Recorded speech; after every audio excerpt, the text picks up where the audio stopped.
कमेरियों से पातर बलगुआ हमार इस भोजपुरी गीत में आपका स्वागत है पारो जी। तो आइए हेलो, अरे उनको थोड़ा आगे बुला दीजिए ना, बोल रहे हैं लड़का लोग थोड़ा उनको ब्लैक वाली पीछे कहाँ चलिए, तो कम से कम यहाँ हमारे यूट्यूबर वाले भाई बैठे हुए हैं। हाँ क्या बात है, इनको देखते हैं तो एक बात याद आता है यार, अजी दर्द दिल दर्द जिगर दर्द बढ़ाए आपने, दर्द दिल दर्द जिगर दर्द बढ़ाए आपने, पहले तो मैंने शायर था मगर आज आशिक बनाए आपने। आपका नाम क्या है? कम से कम नाम तो अपना बता दीजिए। शीला। शीला, क्या बात है शीला। अभी तक आपको कितने बॉयफ्रेंड मिला? एक भी नहीं मिला? कोई बात नहीं, हमने तो नहीं भाई, हम डरते हैं लोग से। मैं इतना वैसे कहूंगा कि जो तीर आता है वो खाली नहीं जाता।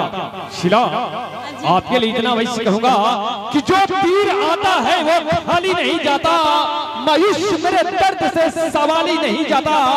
अजी कांटे ही किया करता है फूलों का हिफाजत, कांटे ही किया करता है फूलों का हिफाजत, क्योंकि फूलों को बचाने कोई माली नहीं जाता, माली नहीं जाता। तो मैं चाहूंगा कि अपने अच्छा खासा गीतों के साथ स्वागत करेंगे मिस पारो रानी शक्ति। हेलो धरना चाहिए, मैं धरता हूँ। हेलो फिर हेलो हेलो फिर गर्लफ्रेंड मिला।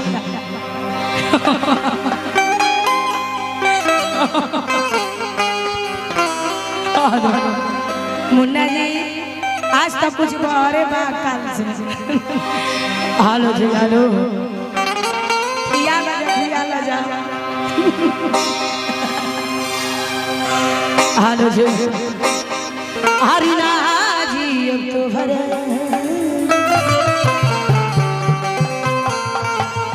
किया जी मुझे झूठो के कहा था कि सोच के बात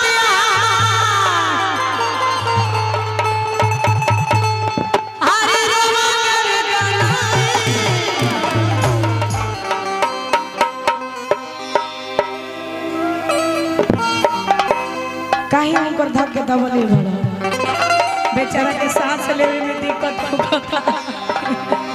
कि सोची के बाद